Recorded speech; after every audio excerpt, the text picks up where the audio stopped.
देसी Indian facts present future and past by Nitin. दोस्तों नमस्कार। राजनीति की चर्चा पर आपका स्वागत है। जैसे कि आप सब जानते हैं, लोकसभा के चुनाव और उसकी गर्मा गर्मी धीरे धीरे तूल पकड़ने के लिए शुरुआत हो चुकी है। भारतीय जनता पार्टी हो, कांग्रेस हो या उनके अलायंस हो,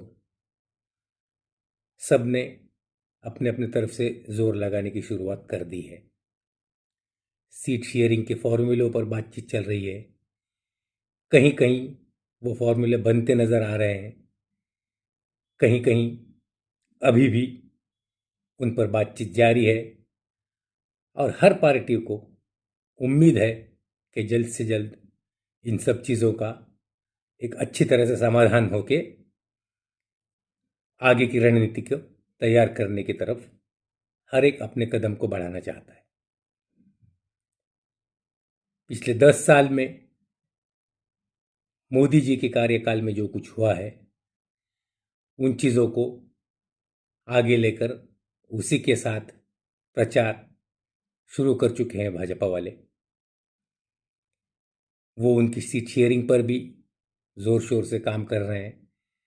हकीकत ये है दोस्तों कि उनका बेस बहुत मजबूत है, उनके पास में कैडर है, टीम है, रिसोर्सेस हैं और बहुत सारे कार्यकर्ता हैं उनके साथ, और एक बहुत बड़ी फेरिस्त लंबी सी तैयार है और उसी पर वो लोग आगे बढ़ रहे हैं। इसी तरह इंडिया अलायंस जो है वो भी कोशिश कर रहा है, उनकी भी चीज़ें आगे बढ़ रही है।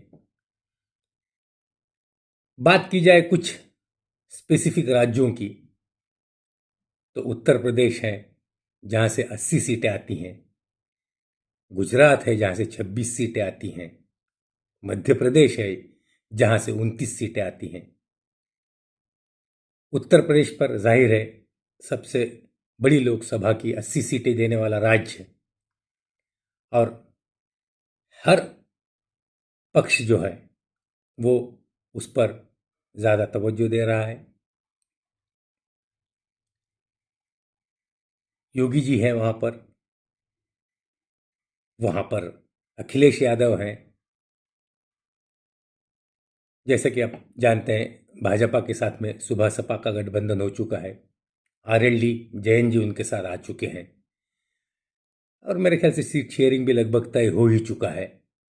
अभी अभी वहाँ पर राज्य के मंत्रिमंडल का विस्तार भी हुआ है और पूरी कोशिश की गई है सबको एक साथ बांधने की भाजपा की तरफ से। इसी तरह जो विरोधी पक्षों का जो अलायंस है, उस इंडिया अलायंस में भी कहीं ना कहीं एक सूत्रता नजर आ रही है। उत्तर प्रदेश में फिलहाल तो पक्की नजर आ रही है। अखिलेश यादव, राहुल गांधी और उनकी टीम और साथ साथ बाकी के भी जो घटक दल हैं, ये सब अपनी तरफ से कोशिश में लगे हुए हैं।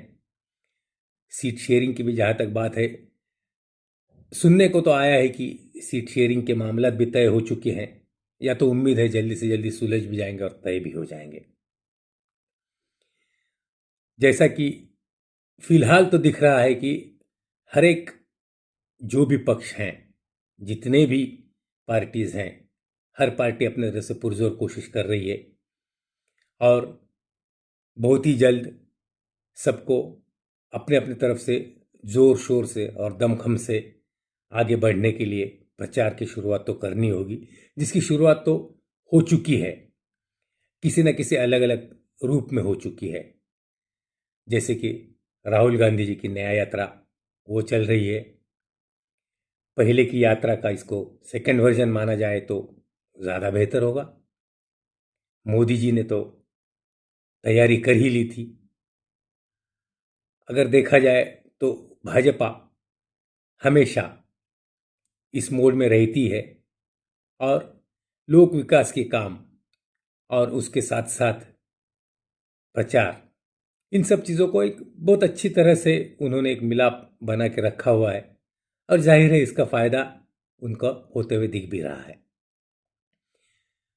बहुत सारी जो एग्जिट पोल वाले थे या तो जो भी प्रिडिक्शन वाले हैं, फिलहाल तो हर एक का कहना यही है कि भारतीय जनता पार्टी और उनके अलायंस को बहुमत मिलता हुआ नजर आ रहा है। मोदी जी ने 370 का नारा दिया है, कोई तो 400 पार भी बोलते हैं। जो एग्जिट पोल या पोल वाले जो लोग हैं उनके मुताबिक 370 कहीं ना कहीं एक बहुत मुश्किल सा टारगेट नजर आ रहा है। लेकिन भारतीय जनता पार्टी और उनके सहयोगी दल इस पर काम तो जरूर करेंगे, कोशिश तो जरूर करेंगे। अभी महाराष्ट्र में जो सीटें हैं, 48 सीटें हैं, उन पर भी तीनों जो घटक दल हैं, दोनों जो घटक दल भाजपा के साथ में हैं, एकनाथ शिंदे जी की शिवसेना और अजित दादा पवार का राष्ट्रवादी कांग्रेस। हालांकि चुनाव आयोग की तरफ से ये पक्ष उनको मिल चुके हैं। सीट शेयरिंग के लिए मीटिंग भी हुई है। अमित शाह जी महाराष्ट्र में थे, संभाजीनगर में उन्होंने एक सभा भी की, एक विराट जन समुदाय को रैली में संबोधित भी किया है उन्होंने। और ग्राउंड तैयार हो रहा है, गहमा गहमी है, धमखम हर एक दिखा रहा है। अभी सुनने में आया है कि सीट शेयरिंग, कोई बोलता है कि सीट शेयरिंग तय हो चुकी है, कहीं सुनने को आ रहा है कि अभी तक तय नहीं हुई है लेकिन जल्दी तय हो जाएगी, ऐसा माना जा रहा है। शायद अजित दादा पवार और उनके साथ कुछ एक दो लोग अगले आने वाले एक दो दिनों में दिल्ली जाकर फिर अमित शाह जी के साथ एक बैठक करने के लिए प्लान हुआ है और सीट शेयरिंग तय हो जाएगी, ऐसी उम्मीद उन्हें भी है। महाराष्ट्र में दोस्तों शिवसेना की दो फाड़ हुई हैं, राष्ट्रवादी कांग्रेस की दो फाड़ हुई है, भारतीय जनता पार्टी और कांग्रेस ये अभी तक फिलहाल तो टिके हुए हैं। लेकिन ये जरूर नहीं कहा जा सकता कि इन चीजों का भारतीय जनता पार्टी और उनकी घटक दलों को फायदा होगा या फिर महाविकास आघाड़ी को फायदा होगा। प्रेडिक्शंस करने में फिलहाल महाराष्ट्र में बहुत मुश्किल है। मतदाता जो हैं वो भी इस बात पर बिल्कुल मुश्किल जा रहा है कि शिवसेना के जो मतदाता थे और अभी जो शिवसेना में दो फाड़ हुई है उसके बाद में क्या मतदाता भी एकनाथ शिंदे जी के साथ जाएंगे, भारतीय जनता पार्टी के साथ में एकनाथ शिंदे जी के जाने का उनको कुछ लाभ मिलेगा, या फिर उद्धव जी को जो इमोशनल बैकिंग मिलेगी या फिर से वो खड़े हो पाएंगे। सवाल तो बहुत सारे हैं। महाराष्ट्र फिलहाल तो एक अनसुलझी हुई पहेली है दोस्तों। धीरे धीरे बातें क्लियर होंगी और जैसे जैसे आगे बढ़ेगा वैसे वैसे चीज़ें समझ में आएगी। लेकिन एक बात जहाँ तक मुझे लगती है महाराष्ट्र के बारे में, ये बात पक्की है कि जब तक रिजल्ट्स ना आए तब तक महाराष्ट्र के लोकसभा के सीटों के बारे में और कौन कितनी जीतेगा इनके बारे में बात करना एक मजाक ही होगा दोस्तों।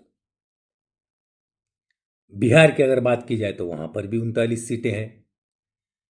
2019 की लोकसभा चुनाव में 38 सीटें, जो कि एक अप्रत्याशित जीत थी भारतीय जनता पार्टी के लिए और उनके सहयोगी दलों के लिए। लेकिन बाद में जैसा कि सब लोगों को मालूम है, नीतीश कुमार जी ने पाला बदला, कुछ दिन वो दूसरी तरफ चले गए, फिर वापस भारतीय जनता पार्टी के साथ आ गए। उनका भी एक बहुत बड़ा वोट बैंक है, भारतीय जनता पार्टी का भी वोट बैंक है, लेकिन नीतीश कुमार जी का वोट बैंक क्या अभी भी उसी तरह से इंटैक्ट रह पाएगा? ये भी एक बहुत बड़ा सवाल है।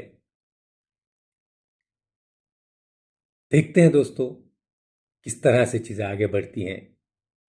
हम लोग इसी बातों पे चर्चा करते रहेंगे और जो भी हमको समझता है उस बात पर बिल्कुल बातें करते रहेंगे, आकलन करने की कोशिश जरूर करेंगे। लेकिन देखते हैं आगे जिस तरह से चीज़ें बढ़ती हैं, मैं ऐसे ही आपके साथ डिस्कस करता रहूँगा। महाराष्ट्र की और बिहार की राजनीति पर आपको क्या लगता है, तो इस वीडियो पर कमेंट्स में ज़रूर लिखकर मुझे बताएं, और मेरा ये प्रोग्राम आपको कैसा लगा उस पर भी आपकी राय दें। अगर ये वीडियो अच्छा लगता है तो लाइक कीजिए, शेयर कीजिए और मेरे चैनल को सब्सक्राइब करना ना भूलिए।